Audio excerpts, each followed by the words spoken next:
Welcome to this Bachman Overdrive song. I want to help everyone out learn the chord inversions that he's using for this, at least live, and I'm pretty sure in the studio album.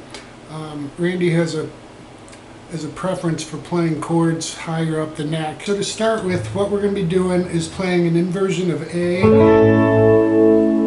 we're going to go to a C sharp minor 7th inversion. Then to a B minor 7th, then up to a D minor 7th.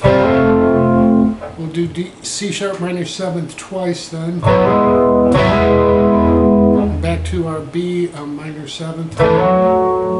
And then what we do is just slide up, and the bass will move up, and what we're actually referenced rather than a C sharp minor 7th here would be an E. And I'll explain that to you why, but those are the chords. So to start out with, what we're going to do is be at the 9th fret. You can put your finger across the 5th through the 1st string. On the 10th fret of the 2nd string, your middle finger, and on the 11th fret of the 4th string, ring and pinky on the 5th string at 12. An inversion, and this is our root note, A. Alright, so we're playing an A, and then what we want to do is lift our fingers up, and then we're going to hammer in on the 11th fret of the 5th string. So again, and we move that form down a full step, and we'll do the same hammer on. And then we move it up a step and a half. Alright? Alright, so we have this so far. I'll take it slow for you.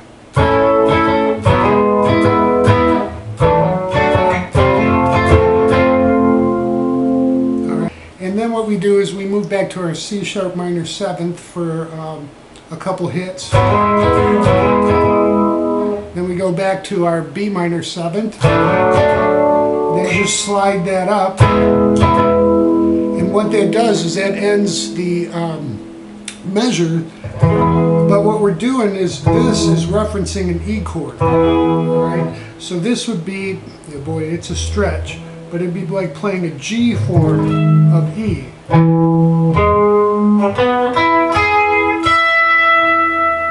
Okay, if you were playing that. So it's rather than referencing a C sharp minor 7th, it's really an E, and that's where the bass note goes. So let's take this intro slowly. 1, 2, 3, 4.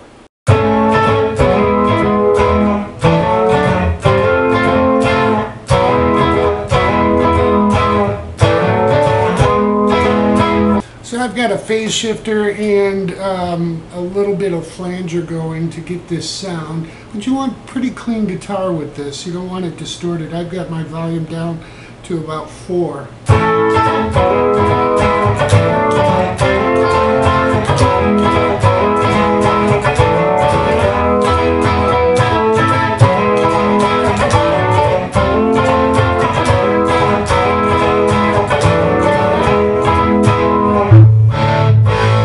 Suggestion, and you can continue to play it this way if you like, coming out of that verse, because it's pretty quick, going into basically we're playing a D to A and then a G to D. Alright, so it'll go like this.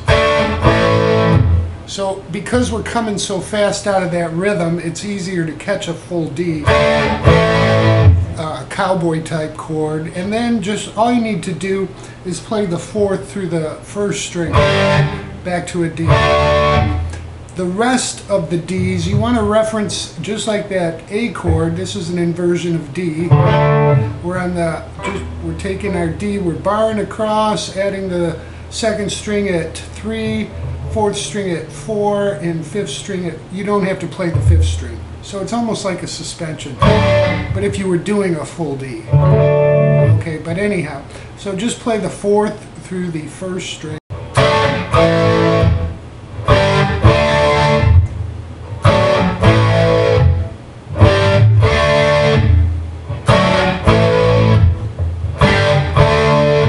Then when he does the last D, you'll hear them count down. It'll go. That's really the bass, but if you want to do that with the guitar along, you're going to play the fifth string at 4 to 2. All right, so it'll sound like this. And then open. For the chorus, we're at A, B minor, D, and then E. All right. It's 1, 2, muted, and then hit the chord.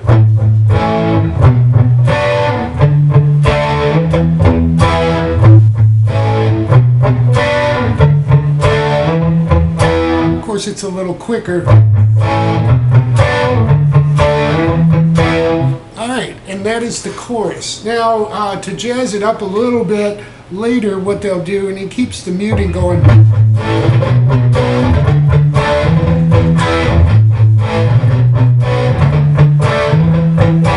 So it's just adding a little bit more to that muted.